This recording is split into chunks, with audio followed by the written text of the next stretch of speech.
aquí ya después de este año tan intenso, con tantos proyectos nuevos dentro del grupo, tanto apoyo, tantas lecturas compartidas, tantas discusiones, tantas discusiones fructíferas.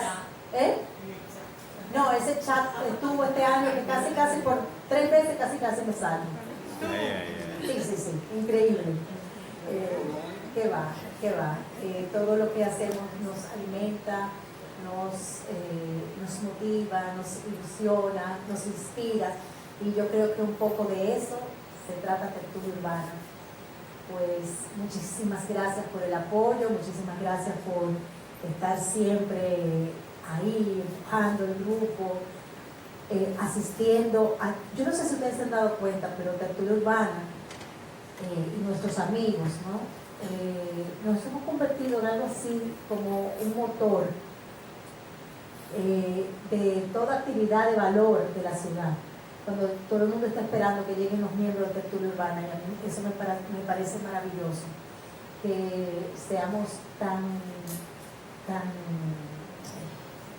tengamos ese olfato, ¿no? Para entender las cosas de valor, que nuestra presencia y nuestras opiniones cuentan, que un comentario en el periódico, estas amigas nuestras que escriben, pueden impulsar una carrera, que cualquier libro que se comente en un podcast puede motivar a la lectura, que cualquier análisis del cual se hable en un grupo socialmente, uno no sabe hasta qué punto está invitando a otros a tomar, ¿no?, el hábito de la lectura. Y están llegando nuestras tertulianas, pueden sentarse donde quieran.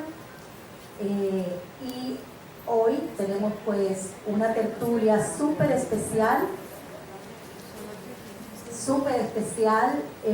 nuestra querida doña Lisette, que es un personaje, ¿verdad?, queridísimo entre nosotros, que ha desarrollado a una edad donde otros estarían pensando en retirarse. Ella ha decidido, ¿no?, emprender una carrera literaria en forma, y lo ha logrado sorprenderse hasta ella misma, ¿verdad? Pues gracias a esta motivación de doña Lisette, que es también una persona generosísima, nos invita, ¿no?, a leer a Priscila. No es la primera vez que la leemos, pero sí entiendo que esta lectura ha sido promovida por Lisette, y de lo cual, bueno, pues nos sentimos muy contentos de que haya esa solidaridad, esa complicidad entre ellas, y sospecho que va a ser una noche muy bonita. Va a haber un momento de comentarios, preguntas y respuestas al final del conversatorio. Doña Lisette va a hacer una pequeña introducción, ¿no?, muy breve de su lectura, y habrá comentarios con Priscila. Vamos a darle la oportunidad que estas amigas entren. Y por acá, sí.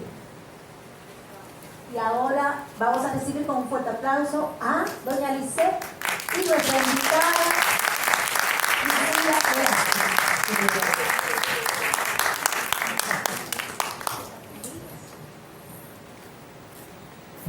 Unos.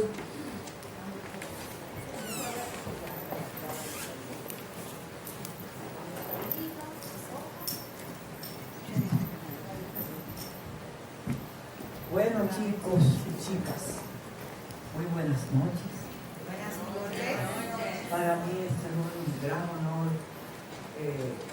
haber leído y haberle dicho a Luisa, inmediatamente terminé, le dije, le escribí: Yula, por favor, yo quiero moderar esta novela.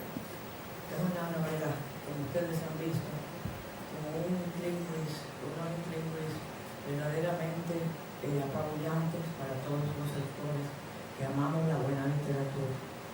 Entonces, yo voy a leer una corta biografía de Priscila, y y empezamos inmediatamente.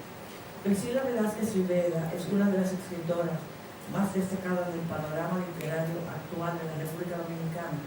Es doctora en creación e investigación literarias en el área de la novela. También estudió economía, mercadeo y finanzas corporativas. Sus obras han sido premiadas en importantes concursos literarios en España, México y República Dominicana. Como escritora, se desenvuelve con soltura en la novela, el ensayo y el relato. Su potente voz narrativa muestra un rigor imaginativo y una impecable estética literaria que goza la filigrana del lenguaje. Eso es verdaderamente muy notorio, esa filigrana del lenguaje. En sus historias, en la psicología de los personajes y en el servicio de su obra, se advierten cuidadosamente procesos constructivos. La autora ha incursionado también en el género dramático, como productora y codirectora de piezas de cámara, de teatro de cámara en Bogotá, La Valiosa Piconera, la Valiente Piconera 2019 y Detrás de la Cortina, Obra Flamenca 2018. En Santo Domingo, sus novelas La Cuna del Escorpión y Luz Rabiosa 2022-2024 han sido llevadas al teatro y su adaptación a escena ha obtenido amplia ovación tanto de los espectadores como de la crítica especializada y recibido varias nominaciones a los más altos premios del arte y la cultura dominicanos. Ha sido jurado de importantes certámenes literarios en su país y considera la educación como la única urgencia de los pueblos. Entre todos los premios que ella ha recibido, solamente les voy a hablar los de narrativa, pero ella tiene premios de relato, de ensayo y de monólogo dramático. Mención honorífica, tercer concurso iberoamericano de cuento y novela 2023, Fundación Elena Poniatowska, Amor, por Luz Rabiosa. Premio de novela Manuel de Jesús Galván 2021, Ministerio de Cultura de la República Dominicana, por La Cuna del Escorpión. Accessit 17 concurso de narrativa femenina Princesa Cariana, España 2018, por La Valiente Piconera. Finalista en el Premio de Narrativa Camilo José Cela 2018 de Guadalajara, España, La Valiente Piconera. Y finalmente, relato finalista Premio Mujeres Inspiradoras 2018, Embajada de Francia, por Purtiapura. Es un relato ese. O sea que están frente a una persona sumamente valerosa y sumamente dedicada a la literatura. Su vida, yo creo que su vida es pura literatura. Pues vamos adelante. Fortuito no es que esta obra haya llamado mi atención después del regusto estético paladeado por la lectura de su novela La Cuna del Escorpión. Fue en aquel momento que conocí a esta bella y brillante mujer joven. No había pasado mucho tiempo cuando fue publicada Su Luz Rabiosa, que con gran entusiasmo y generosidad de su parte recibí como apreciado regalo del libro, cuando aún nuestra relación de afecto, amistad y respeto no era lo que es ahora. Sin demora, leí la obra con gran fruición y objetividad, como es mi costumbre, y de la misma manera les presentaré mi análisis de la obra. Presentación. Riqueza lingüística, hondura reflexiva y alto estándar literario son solo tres de los atributos que podríamos endosar de entrada a una novela como Luz Rabiosa, de la novelista, ensayista, dramaturga, doctora Priscila Velázquez Rivera. La estructura de la novela, yo no la pude, para presentar los personajes, yo no la pude desligar del conflicto, porque el conflicto empieza con Demi, la protagonista principal de la novela. Luz Rabiosa, la estructura de Luz Rabiosa, primero, es de las novelas en que el inicio y el final guardan semejanza formando así una circularidad estructural dentro de la cual se desarrolla una trama de un intríngulis de tal envergadura que solo puede ser resuelta por la brillante realización de una escritora que piensa, medita, estructura y escribe. Una esperada selección de personajes se adecúan a la trama de la novela mediante actuaciones virtuales de los 5 sentidos, y veremos por qué. Den, o la oreja, es la chinita alteana, protagonista principal, intérprete de 8 idiomas, egresada de Boston, nacida en Valencia y de origen chino. Como ven, bastante heterogénea la chinita. De aspecto dulce y apacible, rostro luminoso, de brillante inteligencia, sensualmente tan apasionada que en circunstancias provocadoras puede llegar a sufrir de ataques de ira, incapaz de controlar y que los médicos diagnostican como trastorno explosivo intermitente. Den abre el conflicto de la obra con una explosión de incontenible ira ante la desesperante y habitual indiferencia de una relación de 15 años con su marido U, que termina con una rabiosa, colérica mordida de su oreja. Pero falta un poquito. Hecho insólito, ante el cual no manifiesta arrepentimiento ninguno, y la razón por la cual se adjudicó ella misma el mote de la oreja o en el Zoom ideado por ella para llenar sus horas de soledad. Ustedes verán por qué. Con gran suspicacia incita a ella, Den, el hilo que las conversaciones con los demás personajes deberán tomar, con el fin de provocar una catarsis en que expurgan y se liberan de todas sus más íntimas culpas. La lengua, segundo, hombre apuesto de tipo latino, con una tartamudez. Ella pone 4 palabras para la palabra tartamudez. Cartagena, esa muchachita no pasa. Como digo, hombre apuesto con una tartamudez que solo ocurre cuando en su parlamento se encuentra con las palabras que empiezan con de conversación interesante y con un atractivo y sensualidad, el autor aprovecha hábilmente entre fragmentos de la historia para vincularlo sexualmente con todas las demás mujeres insatisfechas de la obra. Y oh sorpresa, la lengua resulta ser un hombre casado. La nariz, mexicana, amargada de la vida, monótona de la mujer casada, habla en una lengua vulgar del pueblo mexicano con gran destreza expresada por la autora. Pinche huevón, le dice al marido. Sobre ella dice Den, cito, una loca en un Zoom que se propone ser la vacinilla de la mierda de los demás. Y por otro lado, antes de casarse, tuvo un amante gringo que la enloqueció, aunque muy convenientemente escogió a un rico que, cito, los hijos le tumbaron el pito al cabrón. El águila, cuarto, un chat multifacético y trifásico que inicia con un niño de 7 años, inteligente, tierno y divertido, que testarudo como suelen ser los niños, se niega a poner a la madre al ordenador y él mismo se nombra Ojo de Águila. En el segundo encuentro, inteligentemente, sagazmente, por Zoom, sale la madre histérica cubriendo de insultos de toda índole a Den, a quien malinterpretó por sostener una conversación con su niñito de 8 años. Lo estaba, parece que, abusando de él, en fin. En el tercer encuentro sale el verdadero Ojo, la tía, una mujer encantadora e inteligente, que madre y sobrino tildan de loca y que resulta haber tenido como gran amor de su vida al tartamudo la lengua.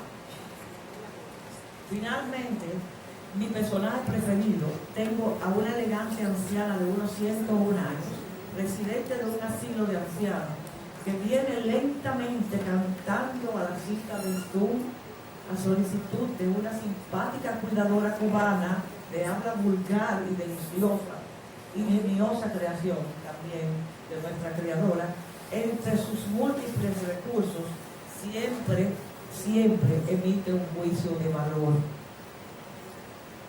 A mí me pareció la descripción del rostro ajado del anciano como realmente brillante.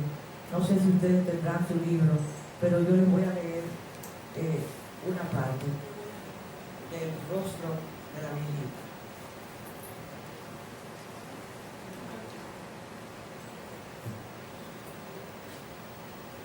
Ahora que lo veo de cerca, el rostro adorable de la viejecilla parece tejido por las manos eficientes del tiempo. Es una labor de crochet donde cada hilo de piel manchada pasa por encima del otro, formando un lazo, pasando una nueva hilaza que hace el primer nudo, luego otro y luego otro, hasta formar una cadeneta, una madeja, un retal de 101 años de longitud de un pasado del que todavía poco o nada sé. A mí me pareció verdaderamente una obra de arte esa descripción del rostro del anciano. Gradualmente, a instancias de desdén y como mostrando beneplácito ante la oportunidad de confesarse buscando redención, la señora revela una infidelidad al buen marido, quien debido al continuo trabajo por la manutención de la familia, la descuidaba en su obligación marital.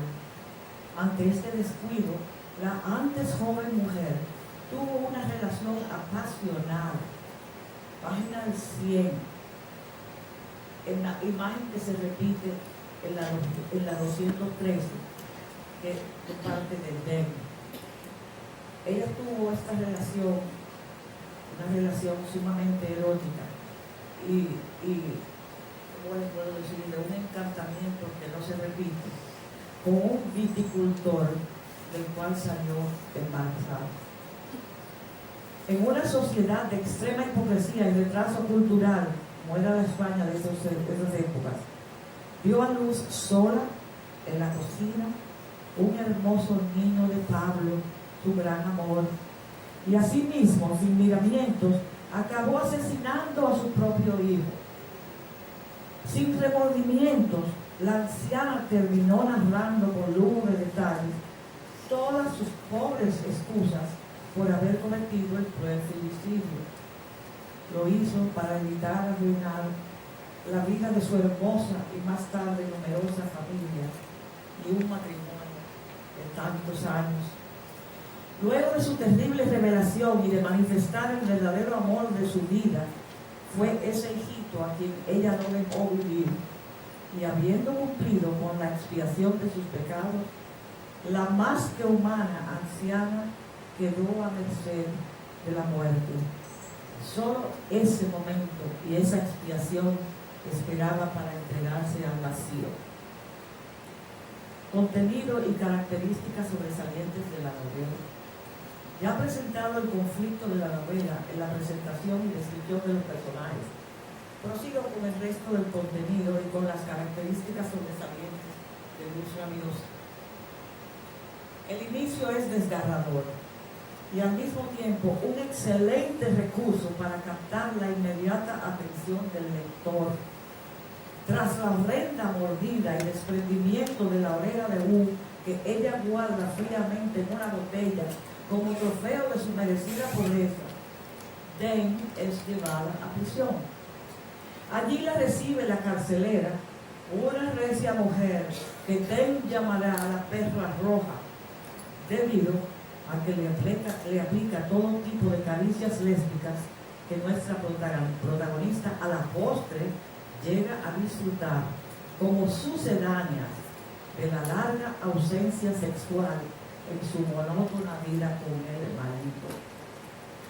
Durante su estancia en prisión y coincidiendo sagazmente por efecto de la autora con la actual residencia en Wuhan, porque ella va tejiendo, fíjense cómo va tejiendo los lugares los lugares donde se desarrolla este gran Zoom virtual con todas esas personas que por una razón u otra van yendo de un país a otro, sobre todo la pareja acaba en un acto, como ustedes ven.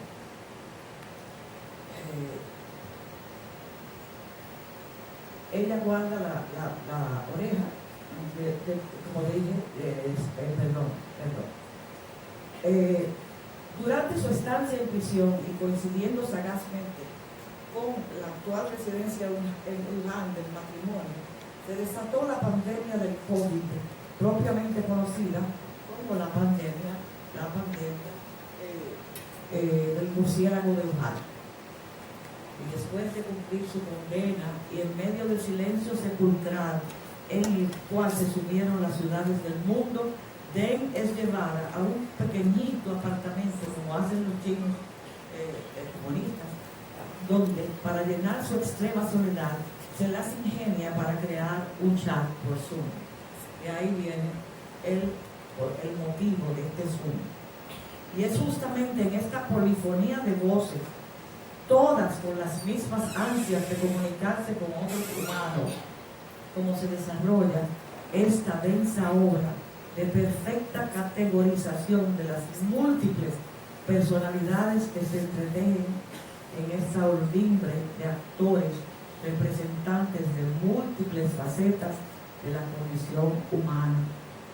Ella hurga en extremos tales como lo íntimo y lo salvaje, lo doméstico y lo indómito, la ternura y la bestialidad, la sabiedad y la locura. Y como recurso para evitar cansar al lector, nos cita para hablar en 3 encuentros, no en uno, para no aburrir a la gente en la lectura, durante los cuales, como hemos visto, estos van tomando confianza para expresar sus secretos más recónditos. Es también durante estas conversaciones en las cuales Deng, con su alter ego, en cursiva siempre, fíjense que ese alter ego le responde a todo lo que ella escribe, a todo lo que ella dice. A veces, como yo dije, ella aquí hace galas de su vastísima cultura y humor, a veces irónicos, en muy sagaces y sabias reflexiones, en tanto lo exijan los parlamentos de sus personajes.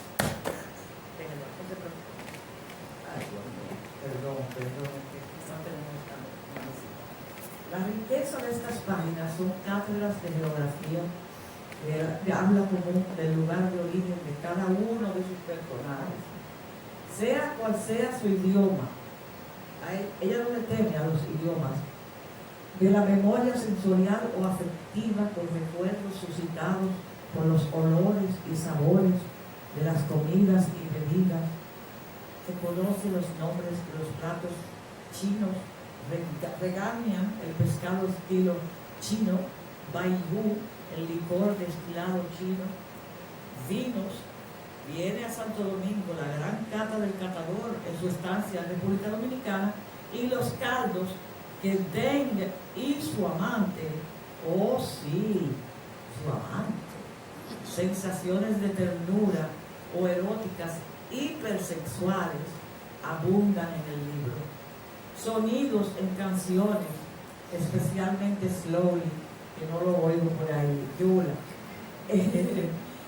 que ofrece la melodía para todos los ambientes románticos. Imágenes reales y poéticas abundan.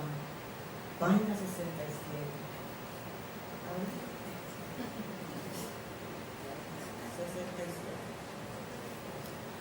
67.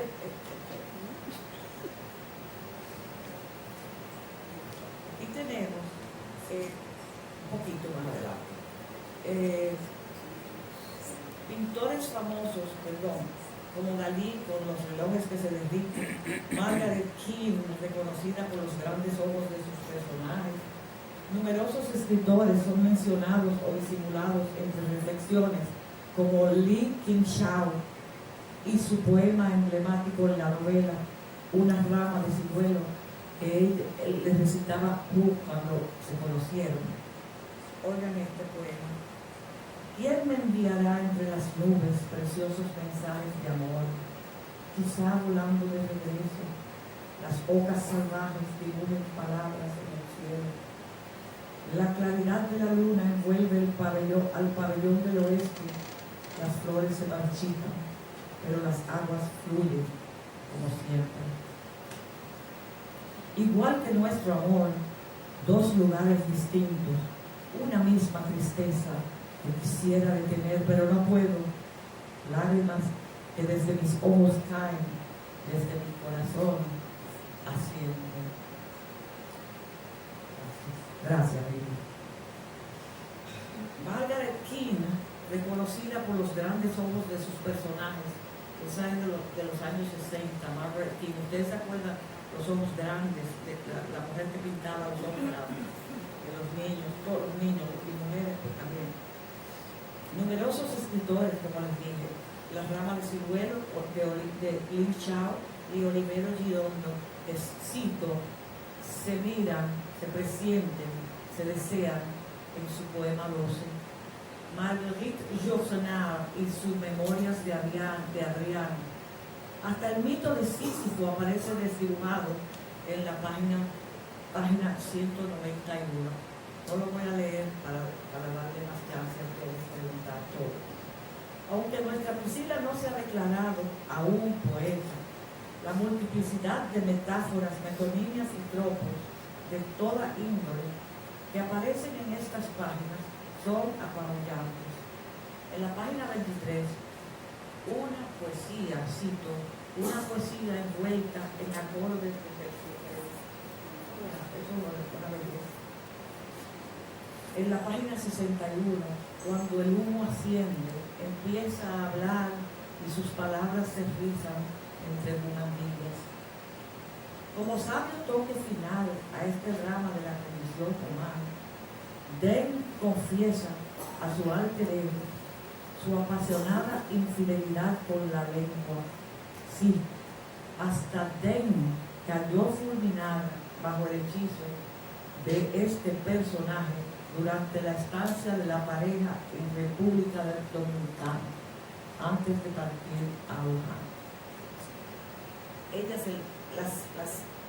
Los fragmentos iban hilándose uno con el otro. Me parece estar viendo un hilo conductor en toda la novela. La verdad es que es algo fuera de lo común lo que ella hace.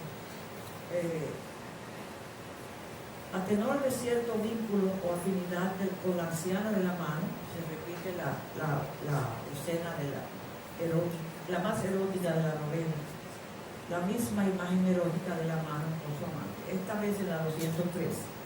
Y para cerrar el círculo estructural de esta gran novela, Priscila describe el hecho insólito de la mordida de la abeja de Wu, para la cual utiliza el recurso de cámara lenta a fin de suscitar mayor conmoción en sus lectores.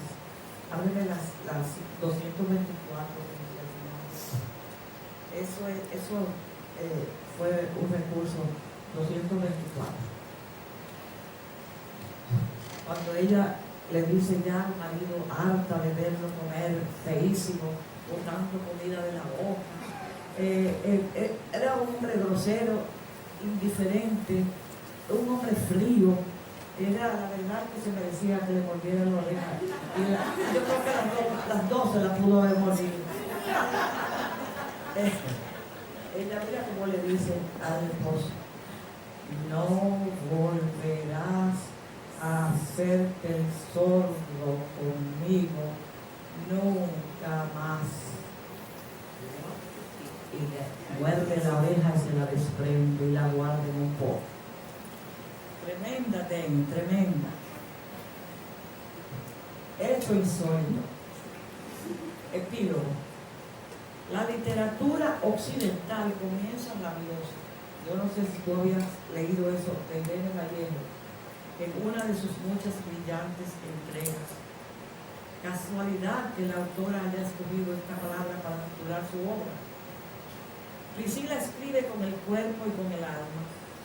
Nos ofrece una síntesis de la corporalidad como corazón del mundo, parafraseando a Le Breton, cito, cuerpo como refugio de las sensaciones y las emociones humanas. Un estilo dueño de una autenticidad expositiva que se despliega en una prosa con ritmo, lírica, intensa, profunda y bella, además de una estructura cuidadosamente diseñada.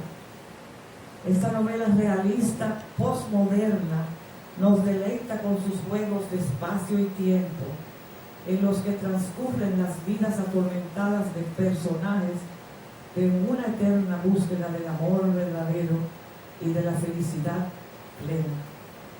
Pregunto, ¿ustedes lo creen posible? El amor verdadero y la felicidad plena. A mí me parece que cada uno, a nuestro parecer, podemos llegar a hacerlo. Podemos llegar a cumplir con lo que venimos a hacer en esta vida. Si no venimos a ser felices y a sentir un amor verdadero, pues yo creo que no hemos vivido. Con esta su última novela, por el momento, la bella y seductora Priscila Velázquez Rivera nos demuestra una vez más que es digna merecedora no solo de los galardones antes mencionados, sino también de figurar en las listas de escritores y escritoras más sobresalientes del mundo literario dominicano e internacional. Muchas gracias. Sean ustedes bienvenidos.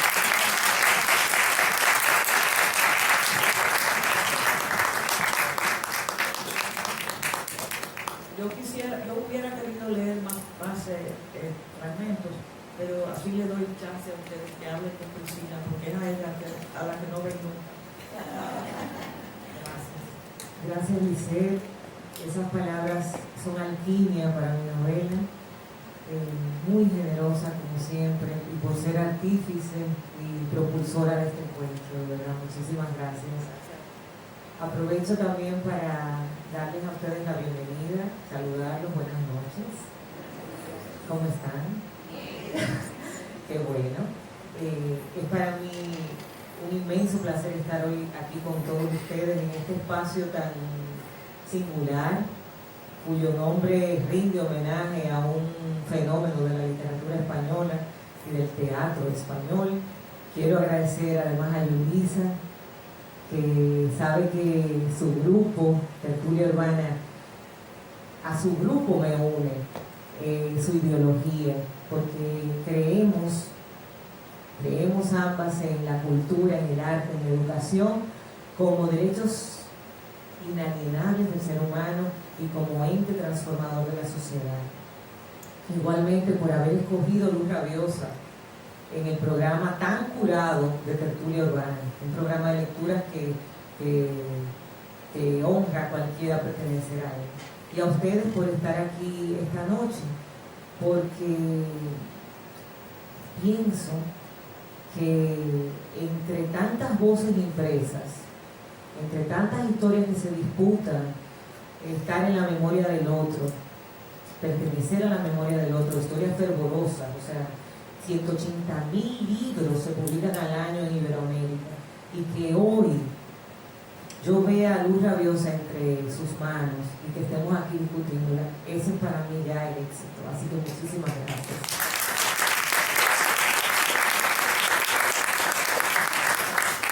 Bueno, y soy toda de ustedes. Vamos a empezar con esas preguntas. No sé qué quisieran saber sobre la novela. Vamos a destripar esa historia. Claro que sí.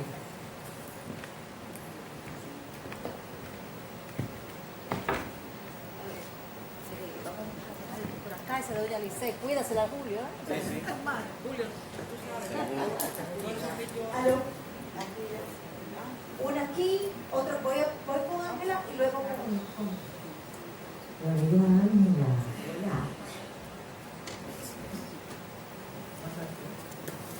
Mira, la pregunta viene por el proceso creativo, comparándolo con la cuna del escorpión. La cuna del escorpión jugaste con el escorpión como personaje que no lo veíamos, y entonces en Luz Rabiosa, que están los sentidos, como personaje también. Y me quedo, ¿no?, con la idea de si ese forma parte de tu estilo, si es un recurso que de repente se repitió, o si es algo que persigues, el animar objetos, animales, como ¿desde dónde surge esa posición creativa? Gracias, Ángela. Es una pregunta muy interesante que me pone a pensar entre las estructuras diferentes de ambas novelas.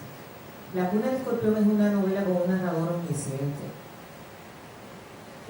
La Luz Rabiosa no. Luz Rabiosa es en primera persona, que es la voz narrativa protagonista es Ben, y todas las otras voces, es una novela polifónica.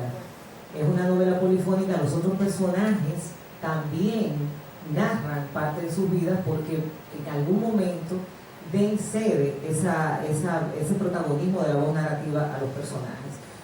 Los alter egos de los sentidos fue una forma para hacer un guiño a la soledad urbana que existe ahora mismo, de que no podemos, no leemos, no tocamos, no miramos a la persona que tenemos enfrente y la soledad se concentra en el índice, como lo digo en algún momento en una escena de Luz Rabiosa, y navega sobre una pantalla de iPhone. Entonces yo por eso usé los alter egos de la nariz, la mano, pero todos son personajes y tienen sus nombres fuera de los sentidos. Lo que pasa es que no lo quieren revelar ante esta desconocida que es Ben. Esos personajes, a diferencia de la cuna del escorpión, fueron creados todos desde la ficción. En la cuna del escorpión yo partía de un árbol genealógico, de biografías que pude conseguir, y a partir de ahí ficciono. Sin embargo, en estos personajes, aunque todos los personajes se nutren de la gente que conocemos alrededor, pero estos personajes sí fueron construidos desde la ficción. Esas son las diferencias que te puedo decir en cuanto a la estructura. Gracias por tu pregunta. Vaya preparándose. Mi pregunta es bien chiquita. ¿Cómo nace tu novela? ¿Cuál es tu nombre? Luisa.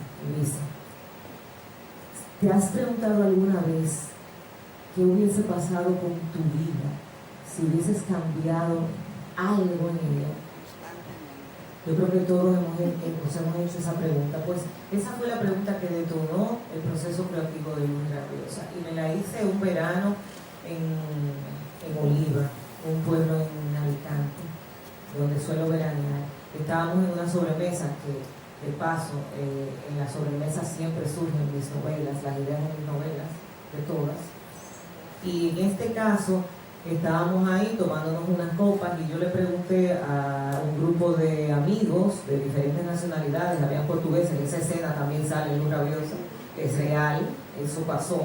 Le pregunté, si esta no fuera su vida, si no estuviéramos aquí con estas parejas, estos hijos, o sea, ¿qué hubiesen elegido, qué hubiesen hecho? Y me sorprendió que todo el mundo había tenido un sueño, había tenido un plan A que se convirtió en B, en C, en Z. Y luego yo dije, no puede ser, hubo una sola persona que mintió y dijo que repetía mujer, hijos y todo lo que se presentara. Y precisamente fue la persona que al final no concluyó ese matrimonio. Entonces, eso yo lo repetí con círculos íntimos. A una enfermera ahí en Medical Net le pregunté, oye, si tú no hubieses sido enfermera, a alguien que conocía, alguien en mi edificio, y todo el mundo tenía un plan A que no fue A, que dejó. Entonces yo me preguntaba, ¿qué estamos viviendo? O sea, ¿vivimos la vida de los otros? ¿Estamos viviendo una vida que no nos compensa? ¿Estamos repitiendo un patrón, honrando a alguien más? ¿O será que esa vida que soñamos y no vivimos, y esta que construimos nos compensa más, y somos felices en esa que construimos en el día a día, y ya la que soñamos es una quimera, es algo que ya no queremos? Entonces esa fue la pregunta que detonó mi musa, que detonó el proceso creativo. Así surgió la novela. Gracias, Luisa, por tu pregunta. Yo tengo una. ¿Me oigo? Sí, claro. Tengo una. Hay muchas maneras de leer esa novela, esa estructura fragmentada. Te invita, ¿no? También a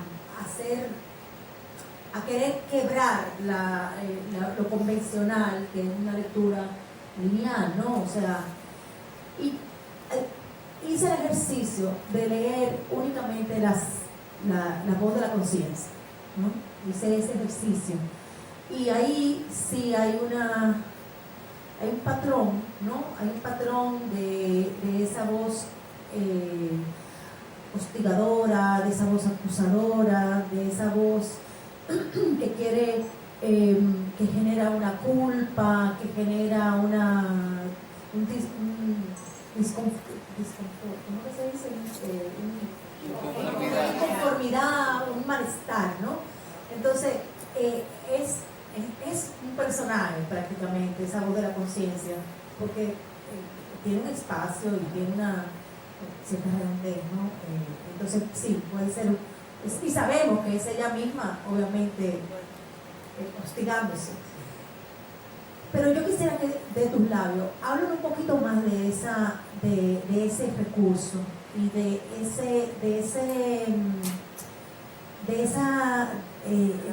esa problemática, ¿no? Y ese diálogo incómodo entre el personaje y su propia conciencia.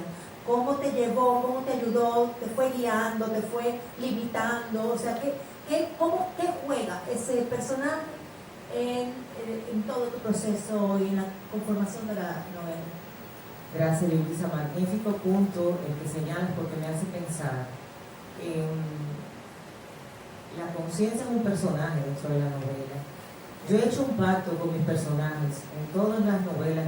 Yo he hecho un pacto de que entro en sus vidas, pero los juicios los dejo afuera. Entonces, quien va a enjuiciar a cualquier personaje de mi novela tiene que ser otro personaje, pero no yo, el narrador. Entonces, así surge la conciencia. Es interesante que este grupo, o quiero pensar que, bueno, el grupo, quizás tú y usted también, identificaran que ese personaje inclusive es la conciencia. Otras personas me han hablado de que creían que era la madre de Benny, y toda lectura es legítima, pero sí tienes razón en que ese personaje es ¿cómo se llamaba el que se yo quién Grillo? Pepe Grillo, el Pepe Grillo de Benny, que le recuerda cómo está haciendo las cosas, que la persigue, que la hostiga, y que le dice qué tiene ella que hacer, o que la quiere traer de este lado, de ese lindero, de esa baja tapia que es entre la locura y la cordura, para que antes de que pierda el control. Pero sí, surge precisamente porque como voz narradora no juzgo a los personajes y trato de que sea otro personaje que sea quien toque con el índice la conciencia del viaje del héroe, en este caso de la protagonista. Esa es la función que tiene la conciencia en la novela. Gracias.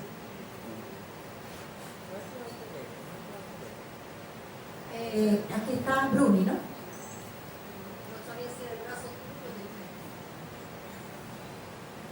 Hola, buenas noches, Priscila. Hola, Brunita, ¿cómo estás? Bien, gracias.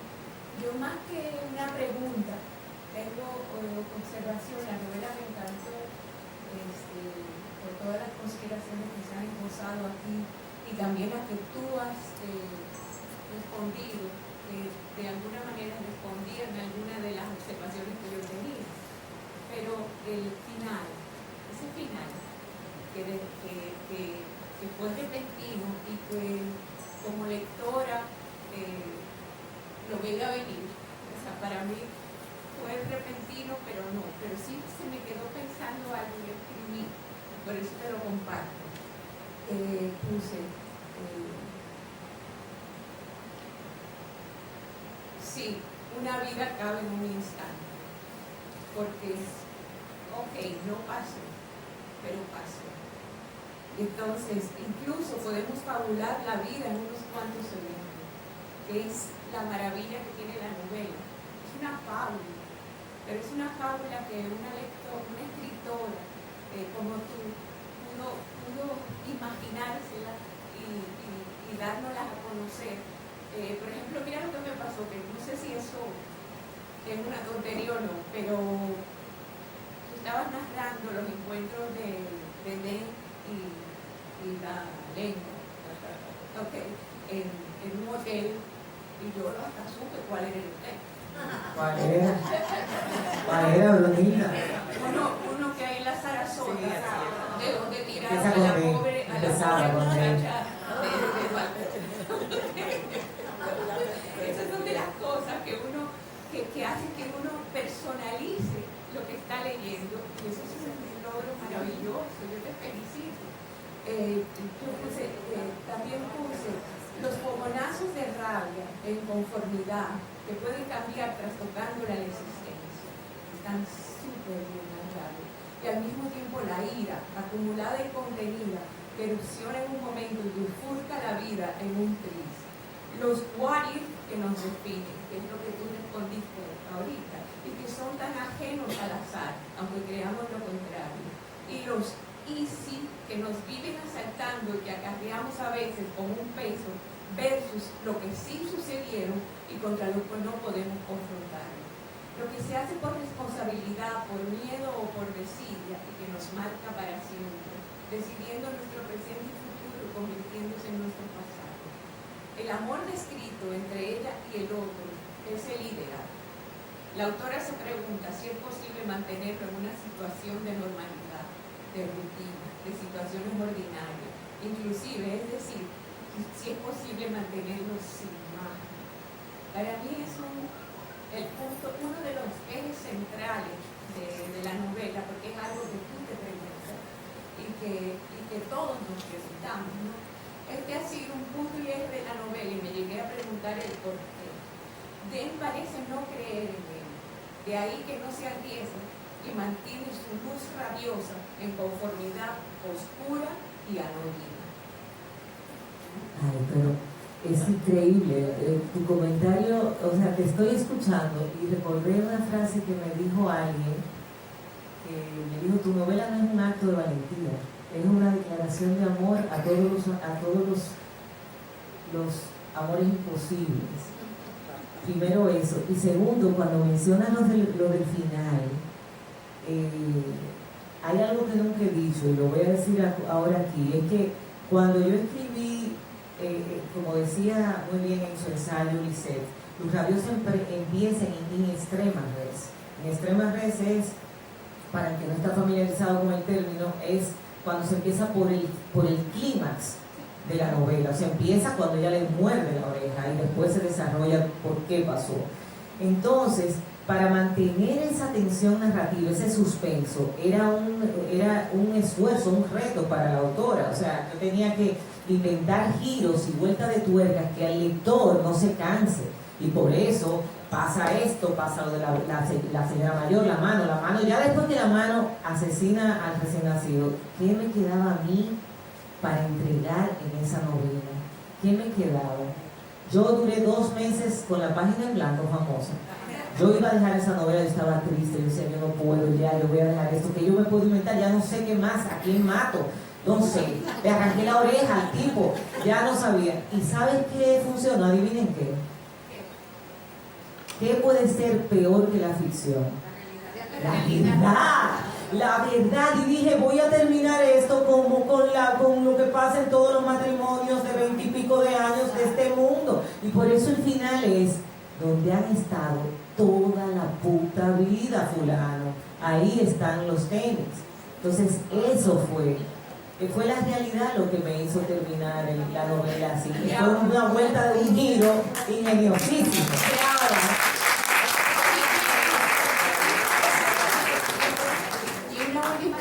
Lisette habló durante su análisis de su novela, habló también del tiempo y el espacio, que es algo que se aprecia mucho en la novela.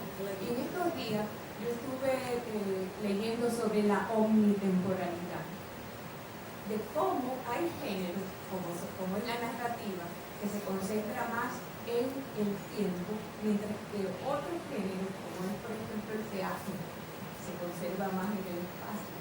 Y me puse a pensar, así como otras personas han observado características que podrían ser comunes dentro de tu obra, quizás tienes esa habilidad de que tus obras puedan ser llevadas a las tablas, lo cual es una maravilla. Lo que quería decir. Gracias. Sí, el tiempo narrativo es algo que a mí me gusta reinventarme en cada novela. O sea, mi competencia soy yo. O sea, yo tengo que escribir una que supere Luz Rabiosa, ya la escribí. Espero que se publique pronto. Y estoy escribiendo otra que supere a esa, pero es reinventar la voz narrativa. Y el tiempo narrativo para mí es importantísimo, porque fíjense, esa novela sucede en 15 minutos. Son los instantes, son los 15 minutos que dura la cena con su marido ahí. Y la cuna del escorpión sucede en un minuto, en el minuto que él va a nacer. Y yo creo que ese vértigo es lo que hace que ustedes devoren la novela en 2 días, independientemente de que haya otro tiempo narrativo dentro de ella. Y que usemos las alteraciones, las mudas, las elipsis, los elípticos, que son otros datos, que la elipsis es lo que sí se revela, lo que el autor sí descubre, y los elípticos son los que nunca se revelan y que cada lector puede hacer su interpretación. Así que bueno, te agradezco mucho, Brunilda, esa agudeza en tu lectura. Gracias. Bueno, ¿cómo estás, Priscila? Janet Pérez Gómez. Janet, hola, mi abogada favorita después de Helen. Mira, yo leí la novela hace un año y creo que te lo voy a comentar. Para mí, no creo que tú participes.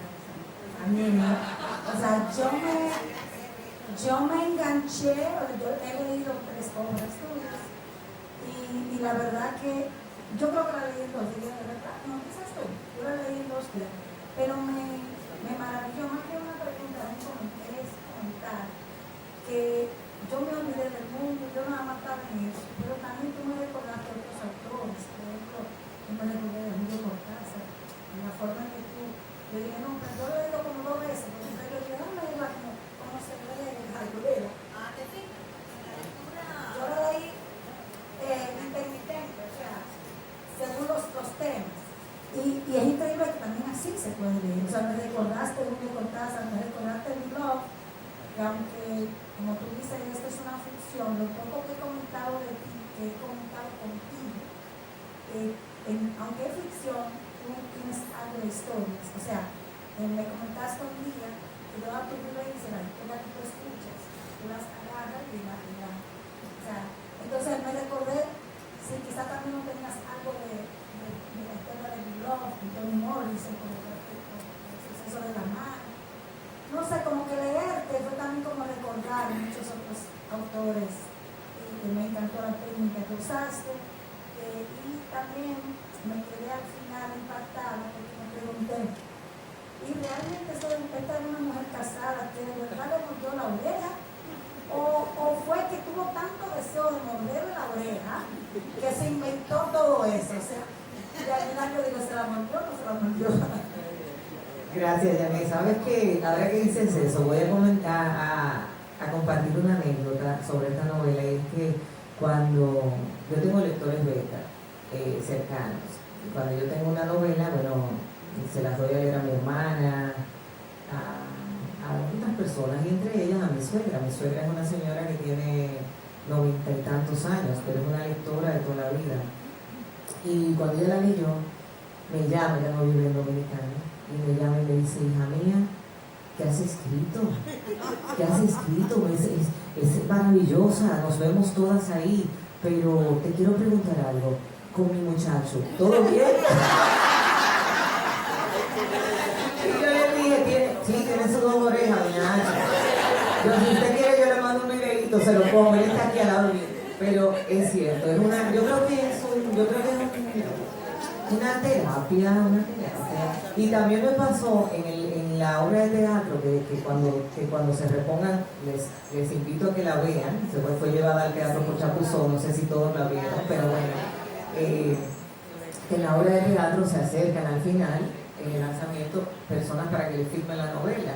Y se acerca una chica y me dice, mira, excelente, me ha gustado mucho, por favor, fírmame aquí. Y ella andaba con su pareja, con su esposo, y el esposo luego que ya termina y que me abraza y todo eso, me dice, muy buena la obra y la novela, pero yo quisiera ver la versión de Who ahora. Yo quiero que usted escriba la versión de Who, porque Who no lo dejaron hablar, y me dio mucha risa, o sea, la verdad es que sí. Who anda sin oreja por ahí.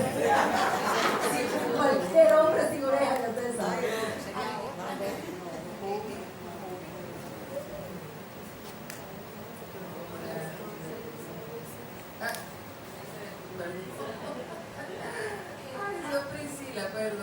Priscila, ¿cómo estás? Angélica, Sí. hola, ¿qué tal? Sí.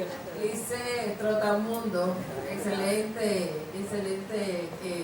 trabajo de presentación. Yulisa, Priscila, hay algo que quizás los compañeros me puedan ayudar a verificar, y es que este libro tiene algo muy particular, un libro de una dominicana muy particular. Los autores dominicanos son muy leales al tema dominicano, ya sea que escriben de historia dominicana o de personajes dominicanos, o si son de la diáspora, escriben por la diáspora, sobre la diáspora, o si son, no sé, Gilma Contreras, que hoy creo que son el día de su nacimiento, escriben. Bueno, doña Gilma escribió en algún momento como muy cosmopolita, pero sigue siendo una autora, quizás de las pocas excepciones, de una autora dominicana que escribe como con una visión cosmopolita. Pero aún tú puedes encontrar que Diana regresa, aunque sea en ficción y en el futuro, a Dominicana. Pero es muy rabiosa, y te lo dije cuando hablamos en el podcast sobre este libro. Tú dijiste, no, es un libro totalmente diferente al anterior, que aquello tenía, por supuesto, una base histórica importante, pero es un libro donde ciertamente hay un personaje dominicano, pero no se identifica ni la obra, ni el autor, ni la voz omnisciente con el hecho de que la autora es dominicana. Yo creo que ese libro es importante desde ese punto de vista, muy importante, porque es una realidad que el dominicano de hoy, y puede ser ese dominicano que no nos pone presente, puede ser un muchacho de un barrio, puede ser un personaje dentro de una novela que en este caso le escribiste porque eres de esta nacionalidad, pero esa novela o algo por el estilo la pudo haber escrito, que se yo, alguien en Bolivia o no sé, en Dinamarca, y tener esas características. Desde ese punto de vista, yo creo que esa novela tiene esa distinción, porque sitúa al dominicano, tiene esa cualidad cosmopolita. Sí, Angélica, gracias. Sí, yo tenía que moverme con soltura en la novela, y si se dan cuenta sucede en una habitación, en la habitación de Wuhan, en China, mientras ella tiene en una pantalla, y los otros están en ciudades que yo conozco muy bien, excepto China. De eso hubo que hacer una labor de investigación importante, pero luego todas las demás, Punta Cana, Alicante, Valencia, Chicago, Santo Domingo, son ciudades que conozco. Entonces México, esa mezcla le da la universalidad que tú encuentras en la novela, y que la voz, cuando yo me planteé que iba a ser china la señora, y de verdad que no, si tú me preguntas por qué, era por un tema de que yo soy una Robin Hood de la justicia, y yo me molesté mucho cuando dijeron que fue un murciélago y que fue en China lo del COVID, y entonces como que me rebelé con eso, y yo tenía un tema ahí con China, y me decían, pero ¿por qué China? No conoces ese sitio, busca algo que puedas manejar mejor. Sin embargo, yo me planteé eso. Además, los temas uno no los elige, los personajes y los temas te eligen a ti, son como demonios que te poseen y tú tienes que exorcizar. Y yo le decía a mi padre, lo recuerdo, decía, papi, pero es que la China me persigue, yo quiero escribir sobre... Y me dijo, hija mía, escribe entonces lo que tú quieras. Y lo escribí y salió bien. Y salió bien. Gracias. ¿Alguien más? Bueno, pues, sí.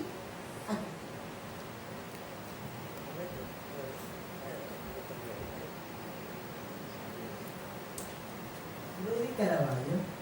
Hola, Rudy. ¿Cómo estás? Gracias. ¿Y tú? Encantadísima de estar aquí.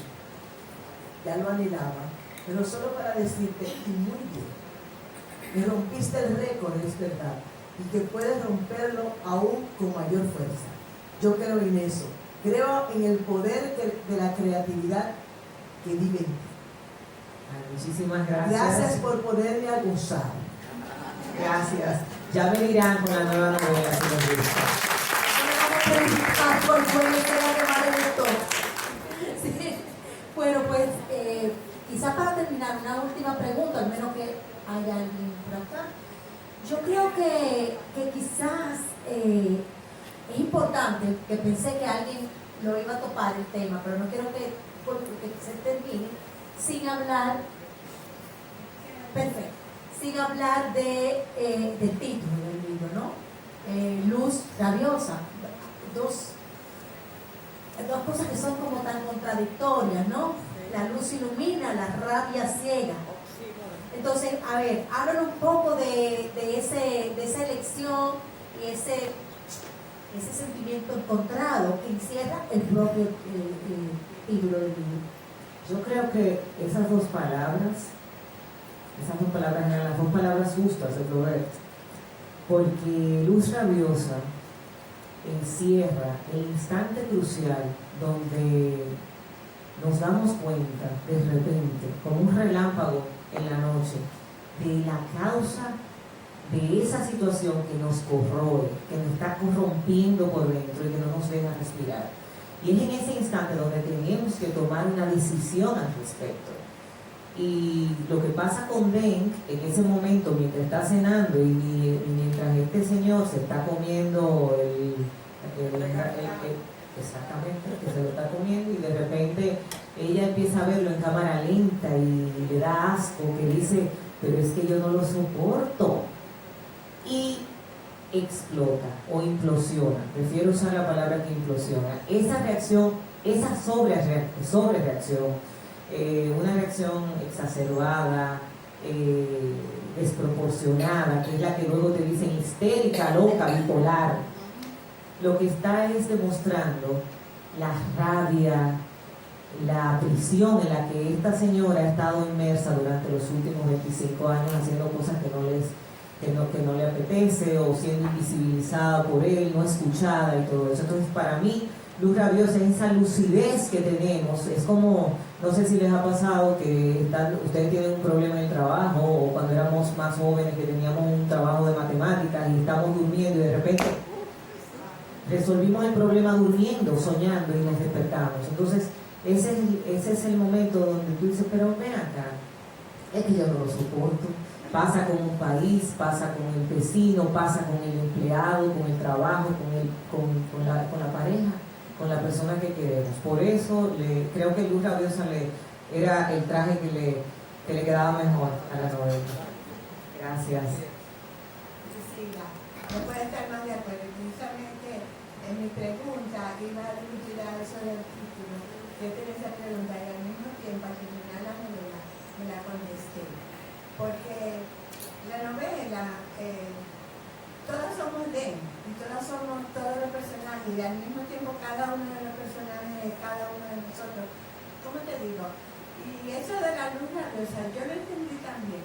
Porque yo, por ejemplo, que tengo 58 años de casada con dos colegas. Entonces yo encuentro que en los momentos de mayor iluminación de la vida de una persona, cuando tú convives con otra persona, la rutina diaria, y tú te callas y aguantas con la convivencia, pero hay un momento en que como que uno explota, y entonces ahí es que se produce como la claridad, y a mí me ha sucedido más de una vez, y han sido situaciones comiquísimas, porque yo siempre era como una persona como llevadera, moldeable. Mi marido, como él me conoció a los 12 años, él me iba diciendo como que él me ha moldeado a mí. Pero entonces cuando llega un momento en que tú explotas, implosionas, como tú dices, pueden suceder dos cosas. O la situación se resuelve,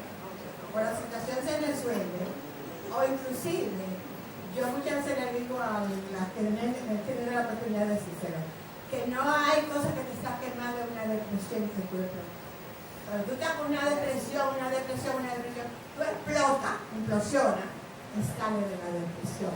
Y por eso esa luz rabiosa, yo no entendí tan bien, tú no te imaginas.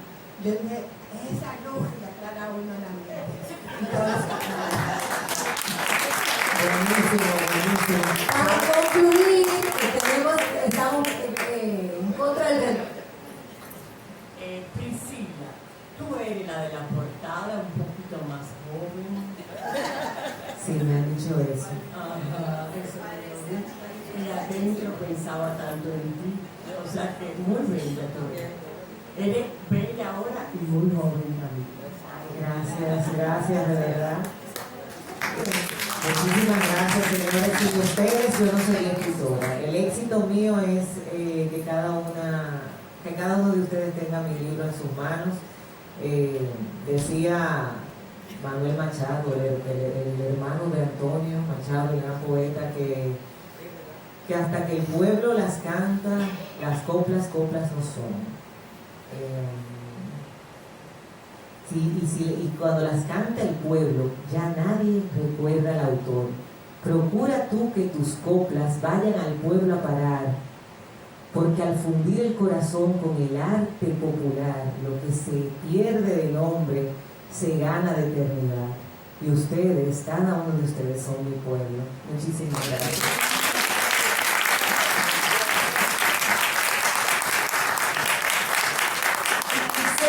Muchísimas gracias por su buenísima intervención, análisis, etc. La foto oficial, ¿quién la toma? Yo.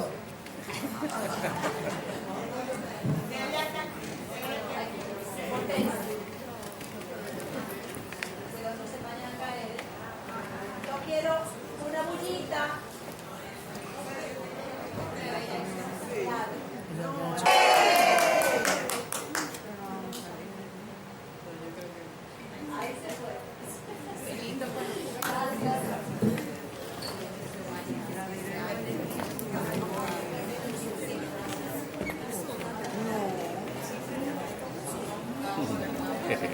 No se marchen, que queremos decirle algo antes de que se vayan. Tenemos un regalo.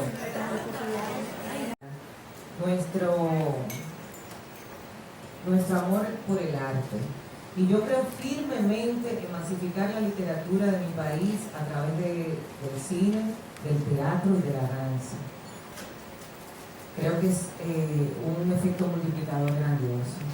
Y por esa razón y por esta acogida tan hermosa y tan cálida que he tenido, yo he querido, le pedí a Yulisa, hacerles un regalo.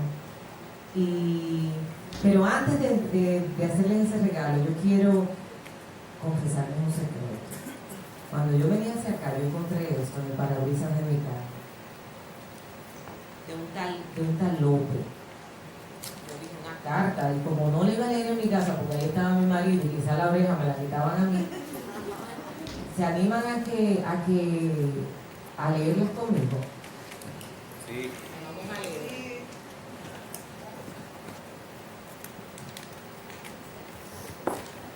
Oigan lo que dice: desmayarse, atreverse, estar furioso, áspero, tierno, liberal, esquivo, alentado, mortal, difunto, vivo, leal, traidor, cobarde y animoso.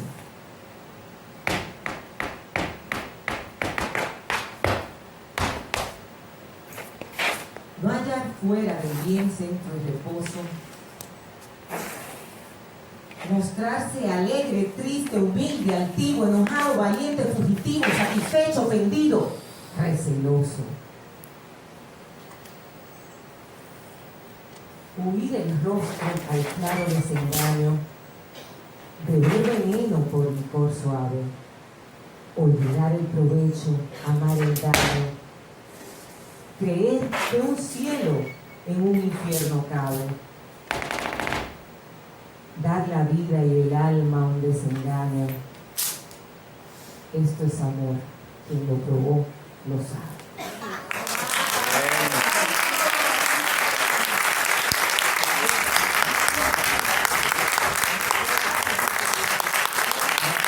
No se vaya, no se vaya.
una gran amiga, que esa es su mirada a luz rabiosa.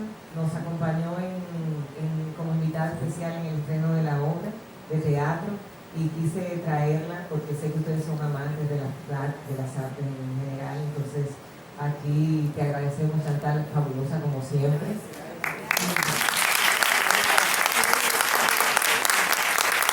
Gracias por apreciarlo. Y la carta, la que me dejaron en el coche, era el soneto 126 de López de Vega, en el libro Rimas Humanas, publicado en 1634, y creía que un poema que habla del amor, de esa paradoja a través de la antítesis también, era importante y le hace un guiño también a la novela.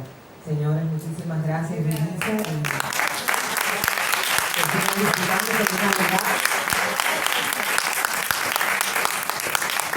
Pues, quienes quieran acompañarnos, vamos a estar en Dolce Italia, brindando por la amistad, por los libros, por la Navidad y por este cierre maravilloso y todos los libros que vamos a leer el año que viene.